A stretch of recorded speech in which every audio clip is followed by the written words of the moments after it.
시진핑 중국 국가주석과 푸틴 러시아 대통령이 상하이 협력기구 정상회의가 열린 우즈베키스탄에서 만났습니다. 양국 정상은 미국에 대항해 전략적 협력을 강화하겠다는 의지를 다졌습니다. 신지영 기자입니다. 시진핑 중국 국가주석과 블라디미르 푸틴 러시아 대통령이 테이블을 사이에 두고 마주 앉았습니다. 지난 2월 베이징에서 열린 회담 이후 7개월여 만입니다. 두 정상은 양국 관계와 국제 문제 등에 대해 의견을 교환했습니다. 특히 미국과 대립하고 있는 문제들에 대해 상호 지지의 뜻을 분명히 했습니다. 푸틴 대통령은 대만 문제와 관련해 중국에 대한 지지를 공개적으로 언급했습니다.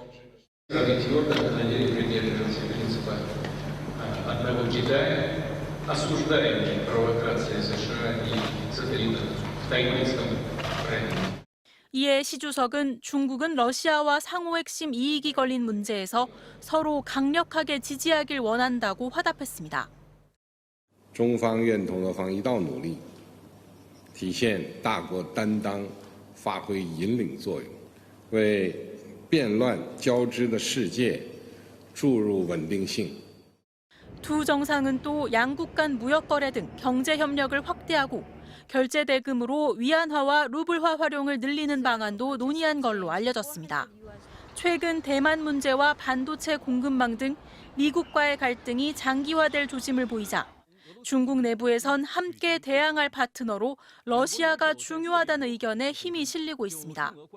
다만 중국은 미국 등 서방의 경계심을 더 키울 수 있는 내용의 공개는 자제하는 모습을 보였습니다. 양국 정상회담에 대해 미국 백악관은 깊은 우려를 드러냈고 국무부 역시 러시아가 북한을 비롯해 중국과 이란 등과 관계 강화를 통해 국제사회에서 고립을 돌파하려 한다고 비판했습니다. MBC 뉴스 신지영입니다.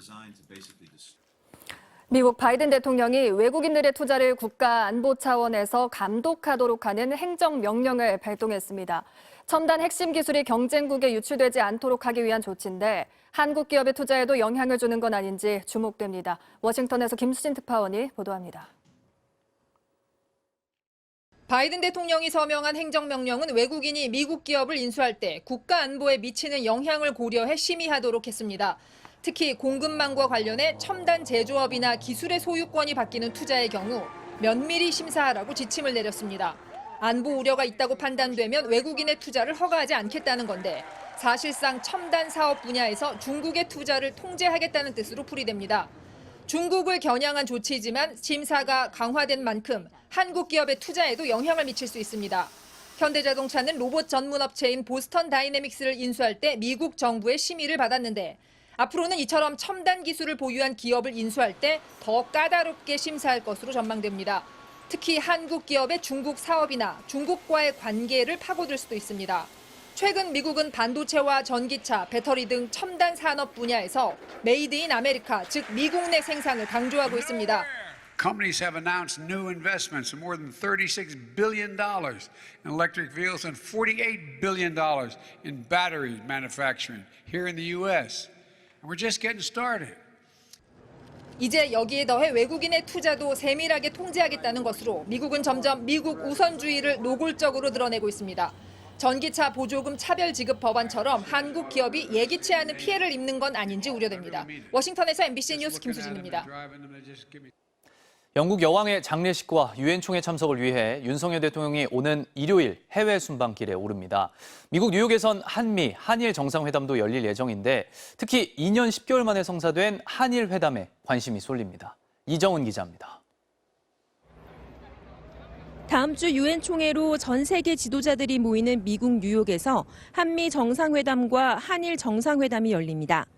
한일 두 나라 정상끼리만 만나는 회담은 윤석열 대통령 취임 이후 처음으로 지난 2019년 12월 문재인 전 대통령과 아베 신조 전 일본 총리가 중국 청두에서 만난 지 2년 10개월 만입니다. 강제동원 배상 문제 등 한일 간 현안이 있어 만남 자체에 관심이 모아지는데 대통령실은 정상회담이 흔쾌히 합의됐다며 30분 남짓 진행될 거라 전망했습니다. 유동적이긴 하지만 현재로서는 한미 정상회담 그리고 한일 정상회담을 하기로 합의해놓고 시간을 조율 중에 있습니다. 다만 한일 외교당국이 아직 강제동원 대책을 논의하는 과정에 있어서 두 정상이 만나도 관계 개선이나 문제 해결 의지를 확인하는 정도가 될 전망입니다. 4개월 만에 열리는 한미 정상회담에선 바이든 정부의 전기차 보조금 문제가 거론될지 주목됩니다. 미국을 우선으로 하는 무역 정책으로 한국산 전기차가 최대 1,000만 원의 보조금을 못 받게 됐는데 대통령실은 의제를 미리 정해놓은 건 아니라며 논의 가능성을 열어놓았습니다. 이에 앞서 순방 첫 도착지인 영국 런던에선 오는 19일 엘리자베스 2세 여왕의 장례식에 윤 대통령과 김건희 여사가 함께 참석합니다. 윤 대통령은 또 미국 뉴욕에서 취임 후 처음으로 유엔 총회 기조연설에 나섭니다. 대통령실은 자유를 존중하는 다른 나라와의 연대를 강조하고 국제사회에서 한국이 기여할 방안을 설명할 것이라 전망했습니다. MBC 뉴스 이정은입니다. 내외빈 접견과 행사를 치르는 청와대 영빈관, 대통령실 이전과 청와대 개방으로 쓰지 못하게 됐죠. 대통령실이 수백억 원의 예산을 들여 사실상 새 영빈관을 짓기로 했습니다. 박윤수 기자입니다. 지난 3월 윤석열 대통령은 직접 대통령 집무실 이전에 모두 496억 원이 들 것이라고 밝혔습니다. 국방부를 합참 건물로 지금 이전을 하는데 이사 비용과 또 리모델링을 좀 해야 되기 때문에 거기에 들어가는 예산을 이거 전부 기재부에서 뽑아가지고 받은 겁니다. 496억의 예비비를 신청할 계획입니다. 하지만 대통령실이 새로운 영빈관을 짓겠다며 800억 원 넘는 돈을 추가로 신청한 사실이 드러났습니다. 기획재정부의 국유재산관리기금 2023년도 예산안입니다. 외빈 접견과 각종 행사 지원 등을 위한 대통령실 주요 부속시설 신축 사업에 878억 6,300만 원의 사업비를 편성한 것으로 나타났습니다. 사업 기간은 내년부터 2년 동안으로 내년에만 497억 4천여만 원이 배정됐습니다.